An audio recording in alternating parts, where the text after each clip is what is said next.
তো এই ভাগবতে প্রথম 3টি শ্লোকে মঙ্গলাচরণ করা হয়েছে। গ্রন্থের আরম্ভে করি মঙ্গলাচরণ, গুরু বৈষ্ণব ভগবান তিনেরও শরণ,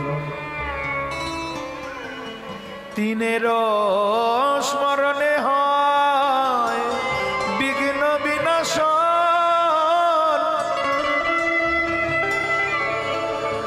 অনায়াসে হয় নিজ বাঞ্ছিত পূরণ।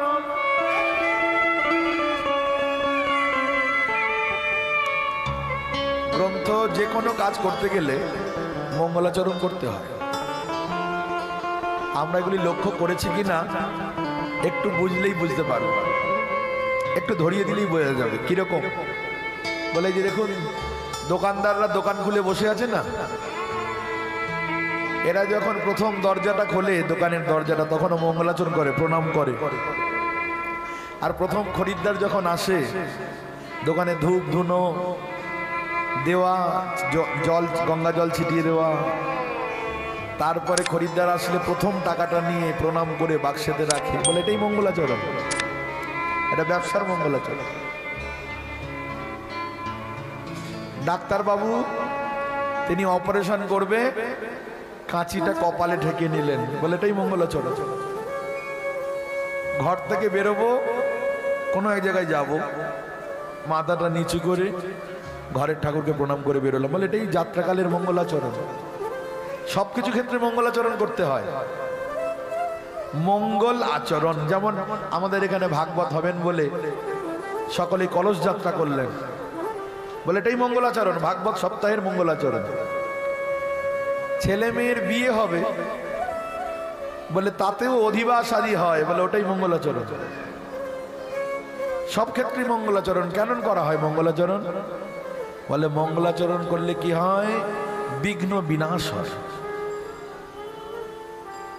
যাতে শুভ কাজটা সুন্দরভাবে সুসম্পন্ন হয়। আর দ্বিতীয়ত বলেন শিষ্য শিক্ষা, অর্থাৎ পরবর্তী যারা আসবেন তারা যেন পূর্বের জনকে দেখে শেখে। কোনো ভালো কাজ হঠাৎ করে করতে নেই, ইষ্টকে, গুরুকে, বৈষ্ণবকে সবাইকে স্মরণ করে তাদের কাছে কৃপা ভিক্ষা করে তারপরেই আরম্ভ করতে হয়। এই দুটি কারণে মঙ্গলাচরণ হয়। গ্রন্থের আরম্ভে করি মঙ্গলাচরণ, মঙ্গলাচরণ বলতে গুরু বৈষ্ণব ভগবান এরা হচ্ছে আমার ইষ্ট, এদেরকে স্মরণ করা। গুরু বৈষ্ণব ভগবান তিনের স্মরণ। তো এই মঙ্গলাচরণ কয় প্রকার হয়? 3 প্রকার। একটি হলো বস্তু নির্দেশ, অপরটি হলো আশীর্বাদাত্মক, আর একটি নমস্কারাত্মক। 3 প্রকার এই মঙ্গলাচরণ হয়। তো এখানে 3টি শ্লোকে মঙ্গলাচরণ করতে গিয়ে ব্যাসদেব গোস্বামী তিনি ধ্যেয়, জ্ঞেয় আর পেয়, আমরা ধ্যান করব কি, আমরা গান গাইব কি, আর আমরা পান করব কি, এই 3টে শ্লোকে 3টে জিনিস শিখিয়ে দিলেন। ধ্যানের বস্তু, গানের বস্তু আর পানের বস্তু। আমরা একটু সরল করে বোঝবার চেষ্টা করব, এটি খুব কঠিন। এই প্রথম শ্লোকের মধ্যে সমস্ত ভাগবত অন্তর্নিহিত আছে। প্রায় 108 প্রকারের ব্যাখ্যা বা টিকা পাওয়া যায়। এটি ব্রহ্মসূত্রের 2য় সূত্র।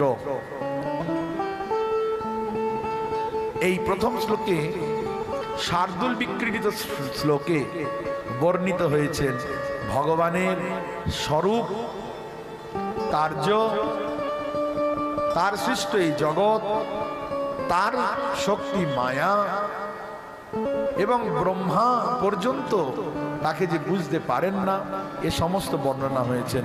এবং তিনি যে সত্য স্বরূপ, আর এই সত্য স্বরূপ ভগবানকে আমরা ধ্যান করি, তাই বর্ণিত হয়েছে। ধ্যানের বস্তু কি? সত্য, পরম সত্যম ধীমহি। ধীমহি মানে ধ্যায়েম, ধ্যান করি। কাকে ধ্যান করব? কোন স্বরূপের কথা বললো না। রামকে ধ্যান করব, না কৃষ্ণকে ধ্যান করব, নাকি নারায়ণকে ধ্যান করব, নাকি নৃসিংহদেবকে ধ্যান করব, নাকি কৃষ্ণকে ধ্যান করব, কাকে ধ্যান করব? কোন স্বরূপ বলা হয়নি। বলা হলো সত্যম পরম ধীমহি, পরম সত্যকে ধ্যান করব। কেন? যদি এই ভাগবতের মূল প্রতিপাদ্য বিষয় কৃষ্ণ কথা, কৃষ্ণ বললেই তো হতো সত্যং পরং ধীমহি। যদি বলা হয় কৃষ্ণং পরং ধীমহি, কোনো তো ভুল হবে না, একই তো ব্যাপার। না ছন্দের ভুল হবে, না সিদ্ধান্তের ভুল হবে। কৃষ্ণং পরং ধীমহি, কি অসুবিধা? বলছেন এর জন্যই বলা হলো না এই ভাগবত যেন সার্বজনীন হয়। এই কৃষ্ণ বললে কি হবে? যারা কৃষ্ণকে ভালোবাসে, কৃষ্ণের যারা উপাসনা করে, তাদেরই যেন মনে হবে এই তাদেরকে উপলক্ষ করে এই গ্রন্থ রচনা হয়েছে। কিন্তু এই ভাগবত যারা ব্রহ্মবাদী, নিরাকার নির্বিশেষের উপাসনা করেন, যারা শাক্ত আর শক্তির উপাসনা করেন, যারা গণেশের উপাসনা করেন, যারা সূর্যের উপাসনা করেন, যারা কর্মী, যারা জ্ঞানী, সকলের যেন হৃদয়ের বস্তু হয় এই ভাগবত, সার্বজনীন যেন হয়। আর যে কোনো সম্প্রদায়ে, যে কোনো মতে পথে সকলের একটা কথা, সত্য। সত্য নেই তার কিছুই নেই। আপনি ভগবানের সগুণ সাকার, সাকারের উপাসনা করুন, কিংবা নির্গুণ নিরাকারেরই উপাসনা করুন। আপনি কালীর পূজা করুন, দুর্গার করেন, গণেশের করেন, কার্তিকের করেন, যারই উপাসনা করুন না কেন, সকলের কিন্তু মূল প্রয়োজন সত্য। সত্য ছাড়া জগতে আছে কিছু? সত্যের উপরে তো প্রতিষ্ঠিত। কি বাবা, আজকে শুনতে অসুবিধা হচ্ছে না তো? সত্যের উপরেই প্রতিষ্ঠিত, সত্য চাই। এই কারণে এই ভাগবতে জানানো হলো যে আমরা সত্যকেই ধ্যান করব। সেই সত্য কেমন? বলছেন সচ্চিদানন্দ রূপায়। তিনি কেমন? সচ্চিদ আনন্দময়, যিনি বিশ্বৎপত্যাদি হেতবে, অনন্ত বিশ্ব ব্রহ্মাণ্ড সৃজন, পালন, সংহার করে থাকেন। সত্যম সচ্চিদানন্দ স্বরূপম পরম পরমেশ্বরম, আর ধীমহি মানে ধ্যায়ম। ভাগবতের প্রথম শ্লোক সত্যং পরং ধীমহি, আর ভাগবতের অন্তিমেও আছে সত্যং পরং ধীমহি। আর ভাগবতের মাঝে মানে দশম স্কন্ধের তৃতীয় অধ্যায়ে সেখানেও বর্ণনা আছে। দ্বিতীয় অধ্যায়ে সাক্ষাৎ গর্ভস্তুতিতে সেখানে 9 বার করে উচ্চারণ হয়েছে সত্য কাকে বলছি। রাম সত্য, নৃসিংহ সত্য, কৃষ্ণ সত্য, নারায়ণ সত্য, কেউ অসত্য নয়। শিব কি অসত্য? শিব সত্য। সত্যম শিবম সুন্দরম, শিব মঙ্গলময়, তিনিও সত্য, তিনিও সুন্দর। এই জগতে তাহলে সত্য বলে কার উপরে বিশেষ করে যেন আরোপ করা হয়েছে এই সত্য শব্দটি কার উপরে? বলছেন গর্ভস্তুতিতে যিনি অজন্মা, যার জন্ম বলে কিছু নেই, যিনি অনাদির আদি, যিনি সর্বকারণের কারণ স্বরূপ, ঈশ্বর পরমকৃষ্ণ সচ্চিদানন্দ বিগ্রহ, অনাদির আদি গোবিন্দ সর্বকারণ কারণ। অর্থাৎ তিনি অনাদিরও আদি। তার আবার কে হবে? কে হবে তার পিতা? কে হবে তার মাতা? অথচ তিনি জন্মলীলা আবিষ্কার করছেন। তাদৃশী ক্রীড়া জাসুত্বা তৎপরো ভবেৎ, সেই সমস্ত ক্রীড়া করবেন যা শ্রবণ করে জগতের জীব তন্ময়তা প্রাপ্ত হবে, আমাকে লাভ করবার, আমাকে পাবার চেষ্টা করবে। তো সেই ভগবান তিনি যখন পিতামাতাকে আশ্রয় করে গর্ভের মধ্যে প্রবেশ করেছেন, গর্ভগত গোবিন্দকে দর্শন করতে এসে দেবতারা বলছেন সত্যং পরং সত্যব্রতম ত্রিসত্য সত্যস্য যোনিং নিহিতং চ সত্যে সত্যস্য সত্যামৃত সত্য নেত্রং সত্যাত্মতং শরণং প্রপন্নাঃ। 9 বার সত্য সত্য সত্য সত্য সত্য সত্য উচ্চারণ হয়েছে, অর্থাৎ আমরা পরম সত্য বলতে এই ভগবান শ্রীকৃষ্ণকেই বুঝি। দেখুন, ভগবান শ্রী রামচন্দ্রকে নিয়ে একটি পৃথক বিশেষ গ্রন্থ রচনা হয়ে গেছে, তার নাম রামায়ণ। 7 কাণ্ড বিশিষ্ট রামায়ণ হয়েছে।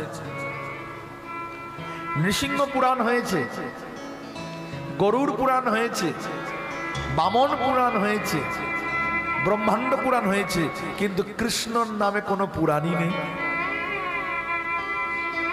কৃষ্ণ পুরাণ বলে কিছু নেই। রামায়ণ আছে, তো কৃষ্ণের কি আছে? যিনি রসবিচারে, রসের বিচারে আস্বাদনের চরম কক্ষায় রসিকেন্দ্র মৌলি, রসরাজ, রসিক শেখর, সেই কৃষ্ণের কোনো গ্রন্থ নেই, পুরাণ নেই। বলছেন সেই কারণে অতি সুকৌশলে এই কৃষ্ণ লীলাই বর্ণন করতে গিয়ে তিনি মঙ্গলাচরণে প্রথমে বললেন সেই কৃষ্ণই সত্য, আর এই সত্যকেই আমরা ধ্যান করি, পরম সত্য। অন্ন বলতে কি বোঝায়? অন্ন, অন্ন চাল জলের মধ্যে সিদ্ধ করলে অন্ন হয়ে যায়, তাই তো? আর যদি বলা যায় পরমান্ন, সেটা কি জলে চাল সিদ্ধ? ওটা দুধের মধ্যে চাল দিলে তাতে কাজু কিশমিশ মিছরি এলাচ সব দিয়ে যেটা হয় ওটা নাম হয় পরমান্ন। তাই অন্ন থেকেও পরমান্ন আরো উৎকৃষ্ট, আরো সুস্বাদু। তো সেই জন্য শুধু ঈশ্বর নয়, পরমেশ্বর, ঈশ্বর পরম কৃষ্ণ,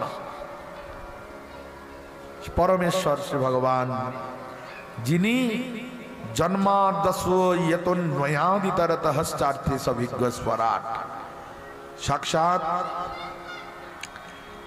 আনন্দকন্দ শ্রী গোবিন্দ, যিনি অখিল ব্রহ্মাণ্ড অধিনায়ক, যিনি এই বিশ্বের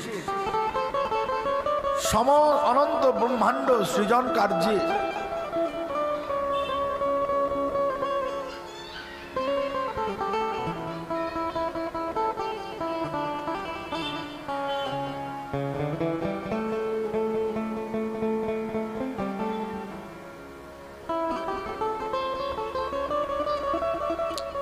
রত, সেই ভগবান তিনি সম্পূর্ণ রূপে এই সংসারের সর্ব বিষয়ে তিনি অভিজ্ঞ। এই জগতে এমন কোন ব্যক্তিকে পাবেন না যে সব বিষয় সবটা জানে। কেউ গাইতে জানে তো বাজাতে জানে না, কেউ বাজাতে জানে তো নাচতে জানে না, কেউ নাচতে বাজাতে গাইতে জানলেও সে লিখতে জানে না, কেউ ডাক্তারি জানে তো বৈজ্ঞানিক ব্যবস্থা বোঝে না, কেউ বৈজ্ঞানিক ব্যবস্থা বুঝলেও সে ওই চাষবাস সম্বন্ধে জানে না। একটা ব্যক্তির পক্ষে সব বিষয় জানা সম্ভব নয়।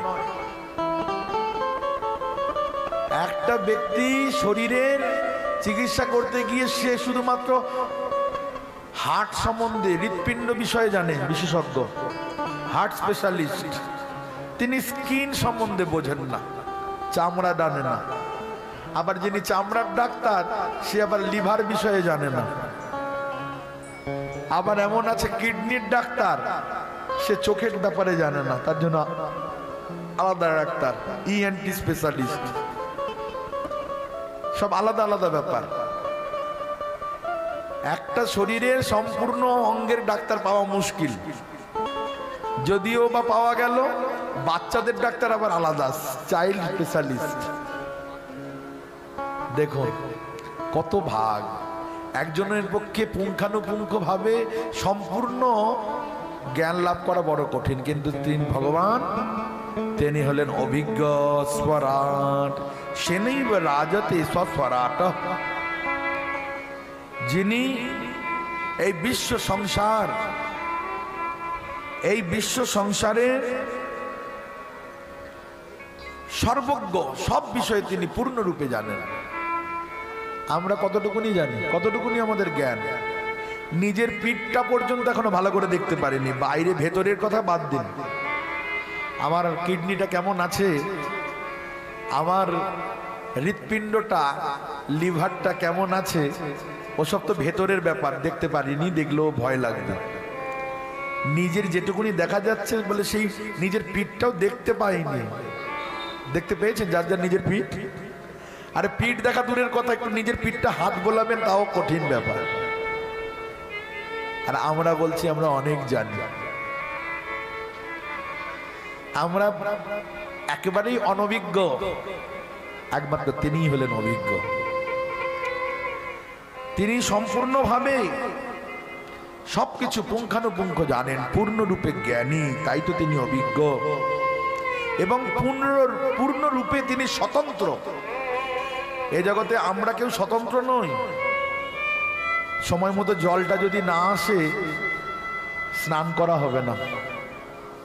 কারেন্টটা না থাকলে বড় কষ্ট পেতে হয়। সবকিছু পরাপেক্ষা রয়েছে আমাদের। ভগবান স্বতন্ত্র, তিনি আত্মারাম, তিনি আত্মকাম।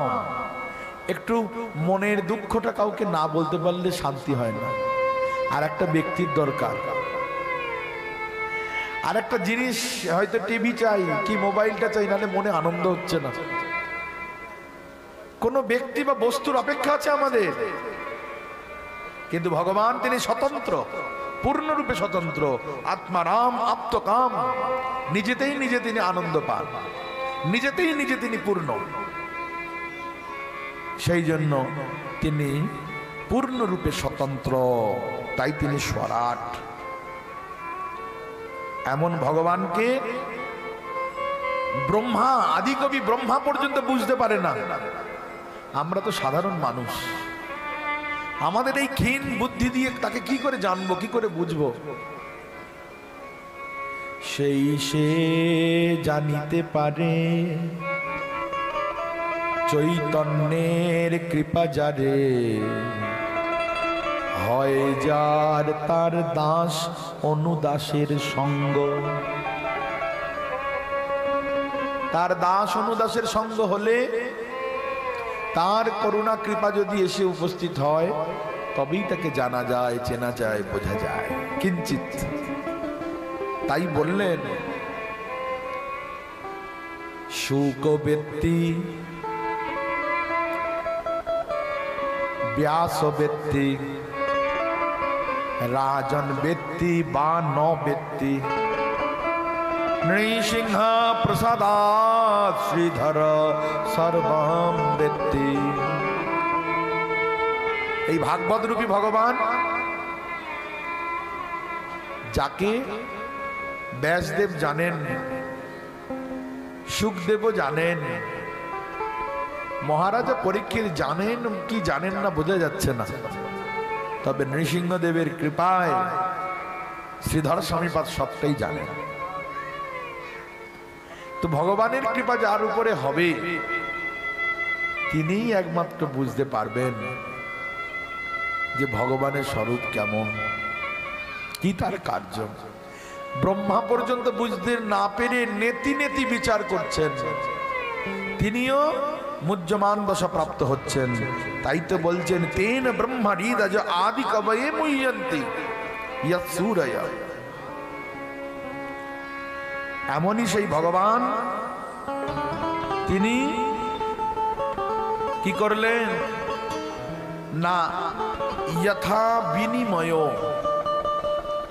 তেজ বাড়ি মৃদাং যথা বিনিময় স্বর্গম মৃষা, অর্থাৎ স্বর্গ মর্ত পাতাল এই ত্রিস্বর্গ এগুলি অসত্য অনিত্য, অথচ সত্য বলে প্রতিভাত হয়, মনে হয়। কেন মনে হয়? বলে ভগবানেরই প্রকাশ সর্বত্র থাকার কারণে। তিনি রয়েছেন সর্বত্র, এমন কোন স্থান নেই যেখানে তিনি নেই, কিন্তু নির্লিপ্ত, নির্লিপ্ত রূপে রয়েছেন, সংযুক্ত নয়। আর তারই এই মায়া, ভগবানের এই মায়া, সত্য রজ তম গুণ সমন্বিত ত্রিগুণাত্মক এই মায়া, যেই মায়া থাকার কারণে জলকে স্থল বলে মনে হয়। সন্ধ্যেবেলায় দেখবেন দড়িটাকেও দেখে মনে হয় যেন সাপ পড়ে আছে, অনেক সময় হয়ে যায়, দূর থেকে মনে হচ্ছে যেন এটা কি সাপের মতো লাগছে, আসলে ওটা দড়ি, অন্ধকার হয়ে গেছে বলে মনে হচ্ছে। এটা ভগবানের মায়া। অনিত্যকে নিত্য বলে মনে হয়, অসত্যকে সত্য বলে মনে হয়। সেই জন্য বলছেন তেজ বাড়ি মৃদাং যথা বিনিময় স্বর্গম মৃষা। দেখবেন গ্রীষ্মকালে পথে চলতে চলতে, গাড়িতে থাকলে ভালো বোঝা যায় যে একটু দূরে দূরে মনে হবে যেন জলে ভেজা রাস্তা, পথগুলো যেন জলে ভেজা। ওটা আসলে মরীচিকা, সূর্যের রশ্মিটা রিফ্লেক্ট হচ্ছে, ওখানটা মনে হচ্ছে জল জল। তেমনি এটি হচ্ছে এই তেজকেও জল বলে মনে হওয়া, তেজ ও বাড়ি মৃদাং, এইরকম বিনিময়। এটি শুধুমাত্র মায়ার। এই দুঃখময় সংসারে যেমন আমরা সুখ বলে মনে করছি, এ শুধু মায়ারই জন্য। বিনিময় ধামনা স্তীন সদা নিরস্ত কুহকং সত্যং পরম ধীমহি। এই যে যিনি পরমেশ্বর, যিনি জগদীশ্বর, যিনি সর্বেশ্বরেশ্বর, সেই পরমেশ্বর সত্য রজ তম গুণের অবস্থান, অবস্থান সত্ত্বেও তিনি সত্যের মতো প্রতীত হয়েও সর্বত্র বিরাজমান, কিন্তু তার মধ্যে জড় কখনোই প্রবেশ করে না। তিনি জড়েতেও আছেন চেতন রূপে, আর চেতনে তো আছেন চেতন স্বরূপেই। এমনই যার মধ্যে কখনোই কোনো কপটতা, কোনো প্রবঞ্চনা বিন্দুমাত্র স্থান পায় না, সেই সত্য স্বরূপ এমন লক্ষণযুক্ত পরমেশ্বরকে আমরা ধ্যান করি। বলিয়ে আনন্দগন্ধ শ্রী গোবিন্দ চন্দ্র কি, বলিয়ে ভক্তবৎসল ভগবান কি জয় হো। কাকে ধ্যান করি তাহলে? যিনি সত্য, তাকে আমরা ধ্যান করি। দ্বিতীয় শ্লোকে বললেন আমরা তাহলে এখন পান করব কি? আহা, গান গাইব কি? কি গান গাইব, কি শুনবো? বলছেন ধর্ম প্রজ্জিত কৈতবত্র পরম নির্মৎসরণং সতং। আমরা এই ধর্ম যাজন করব, কারণ ধর্মী না হীনা পশুভি সমানা। মানুষ আকৃতি হয়েও যে ধর্ম যাজন করে না, সে দুই পায়ের একমাত্র পশু। পশু দেখেন না, কুকুর আছে, গরু ছাগল আছে, উট মহিষ ভেড়া খরগোশ, এরকম কত প্রাণী। বলে মানুষ হয়েও যে হরি ভজন করে না, সাধন ভজন করে না, সে দুই পায়ের একটা পশুই বটে। তো এই পশুত্ব দূরীভূত হবে কেমন করে? বলে ধর্ম যাজন করো। ধর্ম প্রউজ্জিত কৈতবত্র পরম নির্মৎসরণং সতং। যেমন তেমন ধর্ম নয়, পরম ধর্ম যাজন করো। ধর্ম আবার কত প্রকারের হয় গো? বলছেন ধর্ম চার প্রকার। একটি হলো ধর্ম, দ্বিতীয় বিশিষ্ট ধর্ম, নিষ্কাম ধর্ম, আর ভাগবত ধর্ম। 4 প্রকার। তো যদি ধর্ম যাজন করতে হয় ভালোটাই করো, খেতে গেলে ভেজালটা খাবে কেন? ভালোটাই খাও। আমরা ভালোটাই খুঁজে বেড়াই সব সময়। তো তাই বলছেন যেটি ধর্ম, যেই যেই কার্যগুলি করলে স্বর্গপ্রাপ্তি হয় তাকে বলা হয় স্বর্গপ্রাপক ধর্ম, মানে শুধু ধর্ম। দ্বিতীয় বললেন বিশিষ্ট ধর্ম, অর্থাৎ মোক্ষপ্রাপক ধর্ম। আর তৃতীয় হলো বৈকুণ্ঠ প্রাপক ধর্ম, যার দ্বারা ভগবান ধাম লাভ করা যায়। কিন্তু সর্বশ্রেষ্ঠ হলো প্রেম প্রাপক ধর্ম, যেই ধর্ম যাজন করলে ভগবানের চরণে প্রেম লাভ হয়, অর্থাৎ প্রেম ভক্তি লাভ হয়, সেইটি হলো সর্বশ্রেষ্ঠ ধর্ম, তার নামই ভাগবত ধর্ম। এখানে এই ভাগবত ধর্মই নিরূপণ হয়েছে বিশেষ করে এই ভাগবতে। এই ভাগবতে নিষ্কাম ভক্ত ভগবানের কাছে আর কিছু চায় না। কি বলে? দীয়মানং ন গৃণন্তি বিনা মৎস্যবনং জনা। দিলেও চাই না, না ধনং ন জনং ন সুন্দরী কবিতাং বা জগদীশ কাময়ে মম জন্মনি জন্মনীশ্বরে ভবতৎ ভক্তি ন হইতু কিত্ময়ী। ধন জন আর কবিতা সুন্দরী বলিব না চাহি দেহ সুখ করি। জন্মে জন্মে দাও ওহে গৌর হরি, অহৈতু কি ভক্তি চরণে তোমার। কারণ শূন্য ভক্তি। ভক্ত 4 রকম, আর্ত, অর্থার্থী, জিজ্ঞাসু আর জ্ঞানী। যিনি যন্ত্রণায় ছটফট করছে হসপিটালের বেডে কিংবা ঘরেতেই শয্যায়, সেও ভগবানকে ডাকে, ঠাকুর আর পারি না, আমাকে মেরে দাও, নিয়ে নাও, নাহলে ভালো করে দাও। ডাকছে তো ভগবানকে। এই আর্ত, জেনে তেন ভগবানকে ডাকলেই মঙ্গল, যন্ত্রণায় ছটফট করে ডাকলেও কল্যাণ হল। এই আর্ত আর অর্থার্থী, যিনি বলছেন ঠাকুর ব্যবসাটা যেন ভালো হয়, চাকরিটা যেন ভালো পেয়ে যায়, এই যে কিছু পাওয়ার জন্য ভগবানকে ডাকছেন, বলে এও ভক্ত।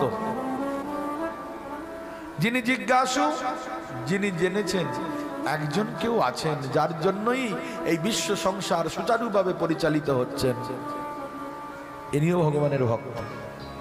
আর একজন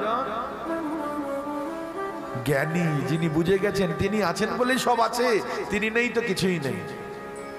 এক আছে বলে যত শূন্য দেবে বাড়বে, 100, 10, 100, 1000, 10,000, 1 লাখ, 1 কোটি ইত্যাদি হবে। একটা মুছে গেলে সবই শূন্য। তাই এই বিশ্ব প্রপঞ্চে একম অদ্বিতীয়ম, ভগবান আছেন এবং আছেন বলেই সব আছে। এটা যিনি জেনে গেছেন তিনি হলো জ্ঞানী। তাই এই যে কৈতব শূন্য, যে নিষ্কপট ধর্ম, যেখানে কোনো চাওয়া পাওয়া কিছু থাকবে না, শুধু ভালো লাগে তাই ভালোবাসে। কোনো মাকে যদি বলা হয়, ও মা তোমার ওই ছোট্ট ছেলেটা, ওকে নিজের দুধ খাওয়াও, স্নান করাও, ঘুম পাড়াও, ওর মলমূত্র পরিষ্কার করে দাও, কিসের জন্য করো? কেন?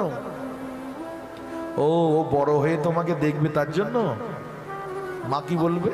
আরে রাম রাম, ছি ছি ছি, ছেলে আমার বেঁচে থাক, দীর্ঘজীবী হোক, সুস্থ থাক, ভালো থাক, ও আমাকে দেখবে, এটা কি করণীয়? এখন আমি যদি এগুলো না করে দিকে করবে কে? পেটে ধরেছি না, এমনি এমনি এটা নারীর টান, না করে আমি থাকতে পারবো না। মা নিজের সন্তানকে এইভাবে সেবা করে, এইভাবে যত্ন না করলে মা থাকতে পারে না।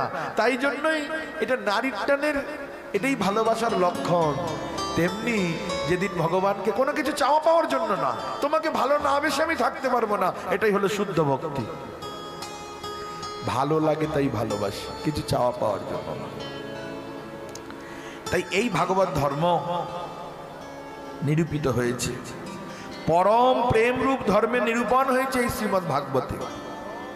কিন্তু এই ভাগবত, এই প্রেম রূপী ভাগবতকে আস্বাদন করতে গেলে কিরকম যোগ্যতা চাই? বলে যিনি কামুক লোক তিনিও শ্রবণ করতে পারবেন, যিনি ক্রোধী, যিনি লোভী, যিনি মোহগ্রস্ত, দুর্দশাগ্রস্ত তিনিও শ্রবণ করবেন। কিন্তু যিনি মাৎসর্য পরায়ণ, অর্থাৎ পরের ভালো যার সহ্য হয় না, পরের ভালো যার সহ্য হয় না, এই রকম ব্যক্তি কিন্তু ভাগবত শ্রবণের অধিকারী নয়। তাই মন থেকে আগে এটা মুছে ফেলতে হবে, ওই বাইরে রেখে আসতে হবে। সব কি করলেন? বলে নির্মৎসরানাংশতা, মচ্ছর মচ্ছর ও বাইরে দিয়ে কাটে, মশা শরীরের বাইরে থেকে বসে কাটে, আর এই মৎসর এ শরীরের ভিতর থেকে দংশন করে। এই মাৎসর্য দোষ থাকলে কখনোই ভাগবত উপলব্ধি হবে না। নির্মৎসরানাংশতা অধিকারী কঞ্জন সেটা জানালেন। আর বিষয়টা কি বললেন? শিবদম, পরম মঙ্গলময়, জীবের পরম কল্যাণ প্রদানকারী এই শ্রীমদ্ ভাগবত। আর এই ভাগবত শুনলে কি হয়? তাপত্রয়োন্মূলনম, অর্থাৎ আধ্যাত্মিক, আদি দৈবিক, আদি ভৌতিক ত্রিতাপ জ্বালা দূরীভূত হয়ে যাবে। এই যে আমরা কালকে শুনছিলাম না, 3 রকমের জ্বালাতে আমরা জ্বলছি, 3 রকমের তাপ পাই আমরা সবাই। এই তাপ ঠান্ডা করবার জন্য ডিপ ফ্রিজে ঢুকলে হবে না, ওই এসি ঘরে ঢুকলে ওই জ্বালা যাবে না। আধ্যাত্মিক, আদি দৈবিক আর আদি ভৌতিক এসি ঘরের ভিতরে ঢুকলে কিন্তু যাবে না। ওগুলি যেতে গেলে কোথায়, কি করতে হবে? বলে এই শ্রীমদ্ ভাগবত রূপী কথা, পরম শীতল এই কথা শ্রবণ করতে হবে, তবেই ত্রিতাপ জ্বালা দূরীভূত হবে। এমনই এই দিব্য গ্রন্থ শ্রী ব্যাসদেব ভগবান জগতের কল্যাণের জন্য প্রকট করেছেন। এই গ্রন্থ মহামুনি ব্যাসদেব রচনা করেছেন। যদি কোনো ভাগ্যবান ব্যক্তি মনে করেন যে এই পঞ্চতত্ত্ব, এই রাধা গোবিন্দ মন্দির বা মায়ের মন্দিরের প্রাঙ্গণে ভাগবত কথা হচ্ছে, শুনতে যাব, শোনেনি, খালি ইচ্ছা করেছে শুনতে যাব। এই শুনতে যাব ইচ্ছা করা মাত্রই শুশ্রুভি মানে শোনবার ইচ্ছা। শুনবার ইচ্ছা হলেই কি হয়? বলে তৎক্ষণাৎ সঙ্গে সঙ্গে ভগবানের হৃদয় অবরুদ্ধতে অত্যকৃতিভি, হৃদয়েতে আবদ্ধ হয়ে যায়। একটা পাখি উড়ছিল মুক্ত গগনে, আর উড়তে উড়তে হঠাৎ খাঁচার মধ্যে আবদ্ধ হয়ে গেল। তখন পাখিটা কেমন করবে? খাঁচার মধ্যে ছটফট করবে কিনা? বলে ভগবান আপনার হৃদয়ের মধ্যে আটকা পড়ে গেছে, ছটফট করতে থাকবে, আপনাকে আর ঘরে থাকতে দেবে না, আপনাকে টেনে নিয়ে আসবে এই ভাগবতের আশ্রয়ে। কথা শুনলেই যে শুনবো ইচ্ছা করলেই যদি এরকম হয়, কথা শুনলে কি হবে এবার বুঝে দেখুন। তৎক্ষণাৎ এই জন্য এই কথাই হচ্ছে শোনা দরকার আমাদের, এটাই গানের বিষয়। তাহলে ধ্যানের বিষয়ে, গানের বিষয়ে জানলাম, এখন পানের বিষয় কি? কি পান করব? নিগম কল্পতরু গলিতাং ফলম। নিগম কাকে বলে? ইতরাম গময়তি বোধয়তি স নিগম। অর্থাৎ এই যে মনুষ্য সমাজ, শ্রেষ্ঠ জীব, ভগবানের যত সৃষ্টি আছে, এই সৃষ্টির মধ্যে আমরা মানুষকে শ্রেষ্ঠ জীব বলেই তো মনে করি। এর বিচার আছে, বুদ্ধি আছে, বিবেক আছে, ভালো মন্দ জ্ঞান আছে, মানুষই তো শ্রেষ্ঠ। বলছেন এই মানুষ শ্রেষ্ঠ হলেও মানুষের মধ্যে ইতর ভাবনা রয়েছে, কৃষ্ণেতর বিষয়ের আকর্ষণ আছে। খাবো, পরবো, ঘুরবো, বেড়াবো, এই তো আমাদের চিরকালের সংস্কার। আহার, নিদ্রা, ভয়, মৈথুনঞ্চ চতুর্বিধ কর্মতেই আমরা ব্যস্ত। ঘুম ভাঙলেই খেতে হবে, খেলেই ঘুমোতে হবে, তারপরে ইন্দ্রিয় তৃপ্তি করতে হবে, আর মৃত্যুর থেকে বাঁচতে হবে। এই যে চারটে কার্য, চতুর্বিধ কর্মেতে যুক্ত, বলে এই ইতর ভাবটা দূরীভূত হয়ে যাবে। এই জগতে শ্রেষ্ঠ একমাত্র ভগবান, আর বাকি যত ভাব আছে সবই, বাকি যত বিষয় আছে, বস্তু আছে, সবই হলো ইতর। এই ইতরের প্রতি অনুরাগ আছে আমাদের সবার। দেহেতে ভালোবাসা, দেহের সম্বন্ধের জনের ভালোবাসা, বস্তুর মধ্যে ভালোবাসা আছে কি না? বলে এগুলো ইতর, ইতরের মধ্যে আমাদের মনগুলো ঢুকে আছে। তো মনটাকে ইতর থেকে নিয়ে শ্রেষ্ঠের মধ্যে অর্পণ করতে হবে। আমার তো আর অনেকগুলো মন নেই, একটাই মন, কিন্তু একটা মন অনেকগুলি বিষয়ের মধ্যে ছড়িয়ে ছিটিয়ে আছে। সেই ইতর মনটাকে শ্রেষ্ঠ বস্তুর মধ্যে, শ্রেষ্ঠ জনের মধ্যে অর্পণ করতে হবে। ইতরাম গময়তি, দূরে চলে যাবে ইতর ভাব, এবং বোধ হয়তি, বুঝতেও পারবো কোনটা শ্রেষ্ঠ আর কোনটা ইতর। তার নাম কি? বলে বেদঃ, বেদ। এই সনাতন ধর্মের মূল ভিত্তি স্তম্ভ, তার নাম হলো বেদ। অপৌরুষেয় শাস্ত্র, আজানিক শাস্ত্র, শ্রী ভগবানের মুখ নিঃসৃত বেদ। অখণ্ড এই বেদকে পরবর্তীতে ভগবানেরই অবতার কৃষ্ণ দ্বৈপায়ন 4 ভাগে ভাগ করেছেন। এই সনাতন ধর্মের কথা, নিজের ঘরের কথা কিছু জানা দরকার। আমরা মুখে বলি আমরা সনাতনী, কিন্তু আমরা নিজেই খবর রাখি না আমাদের বাপ কেমন, আমাদের কাকা কেমন, জ্যাঠা কেমন, দাদা কেমন, মামা কেমন, মাসি কেমন, পিসি কেমন। আগে ঘরের কথা নিয়ে তারপরে তো পরের লোকের কথা জানতে যাইব। তাই বলছেন এই বেদ হচ্ছে অপৌরুষেয় অখণ্ড শাস্ত্র। একে বিভাজন করেছেন ঋক, সাম, যজু, অথর্ব, এই 4 ভাগে। আর এই 4 ভাগে বিভাজন করার পরেও কি করা হলো না, জগতে কল্যাণ সাধন করা গেল না। বেদান্ত আদি রচনা হলো, উপনিষদ আদি রচনা হলো, তারপরে পুরাণ আদি রচনা করা হলো, তথাপিও শান্তি হলো না। এই বেদরূপী কল্পবৃক্ষের, বেদের যে সার, সেই সার তা সবার শেষে রচনা করা হলো। দেখুন এই আম গাছটা কি আম গাছ? বলে চৌসা। কি দশেরি? বাংলার দিকে পাওয়া যায় না, ল্যাংড়া, হিমসাগর। যতই উৎকৃষ্ট সুমিষ্ট আম হোক না কেন, সেই আম গাছের পাতা, আম গাছের ছাল, আম গাছের শিকড়, একটাও স্বাদ লাগবে? আমের শিকড়ে স্বাদ আছে? কিন্তু গাছের সার কোনটা? তাহলে গাছের সার হলো গাছের ফল, ফলটাই তো গাছের সার। আর সেই গাছের ফলটা যদি পেকে যায় আরো শ্বাস বেড়ে যাবে। আর পেকে গিয়ে আপনি আপনি যদি পড়ে যায়, গাছ পাকা আম যদি হয়, গাছ থেকে তুলে নিয়ে এসে কার্বাইড দিয়ে পাকানো, ওটা এক রকমের স্বাদ। আর গাছের মধ্যেই যদি পেকে যায়, তার স্বাদ হচ্ছে অনবদ্য। তাই এই শ্রীমদ ভাগবত রূপী যে পাকা ফল, ও আপনি আপনি পড়েছে গলিতং ন উৎপাটিতং। গলিতং মানে পতিতং, আপনি আপনি পড়েছে। এই বেদ রূপী কল্পবৃক্ষের পাকা ফল হচ্ছে এই ভাগবত। নিগম কল্পতরুর গলিতং ফলম। একটা বিরাট উঁচু গাছ, আর সেই উঁচু গাছে একটা পাকা ফল, সেটা আপনি আপনি পড়ে গেছে। তো ফলটা টক না মিষ্টি কি করে বুঝবো? বলছেন মানুষ না বুঝতে পারলেও পশু পাখিরা খুব ভালো বুঝতে পারে। পশু পাখির মধ্যে পাখি যারা ফল খায়, যেসব পাখি, তারা তো বিশেষ করে জানে কখনোই কাঁচা ফলের মধ্যে ঠক্কর মারে না। দেখবেন যে ফলটা পেকে গেছে, রং হয়ে গেছে, তাতেই ঠক্কর দিয়ে সেটাই আস্বাদন করে। আর পাখির ঠোঁট যদি একবার লেগে যায় না, স্বাদ আরো বেড়ে যায়।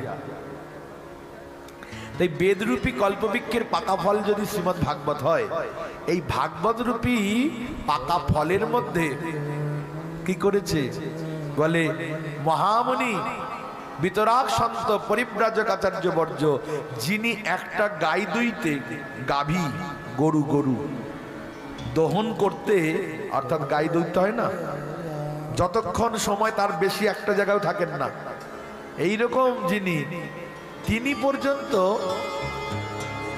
পর্যন্ত এই ভাগবত কথামৃতে আস্বাদন করেছেন।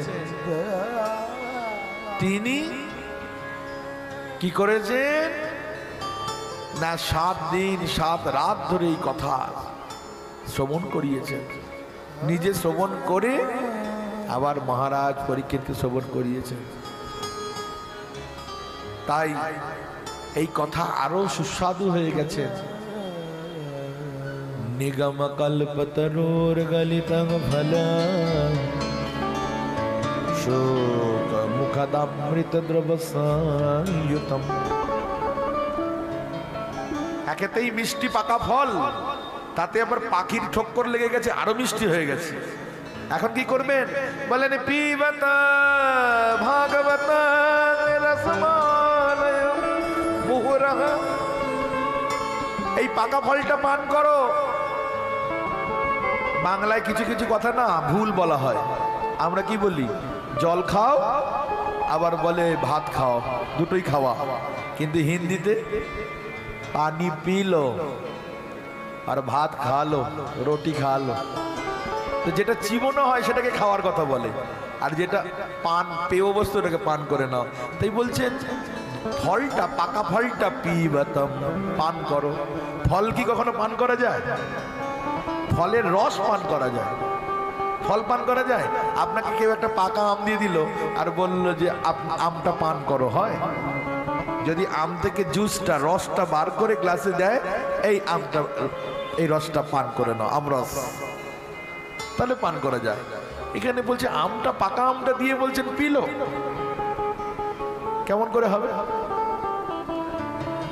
তো বলছেন এই জন্যই বলা হলো, খাওয়ার কথা বলা হলো না, পান করার কথা বলা হলো এই জন্যই, এর মধ্যে কোনো ফেলে দেওয়ার বস্তু নেই। খেতে গেলে তো ফেলতে হয়, আমের খোসা ফেলতে হবে, আমের আটি ফেলতে হবে। তো খাওয়ার কথা বললে ফেলে দেওয়ার বস্তু থাকবে, আর পান করার বস্তু হলে গোটাটাই খেয়ে নিতে হবে। এই ফলটা এমনই একটা ফল, এর খোসাও নেই, আটিও নেই, ভেতরের গুটলিটাও নেই, বাইরের খোসাটাও নেই, সবটাই রসে ভরা, অপ্রাকৃত একটা ফল। এই জন্য পিবতম।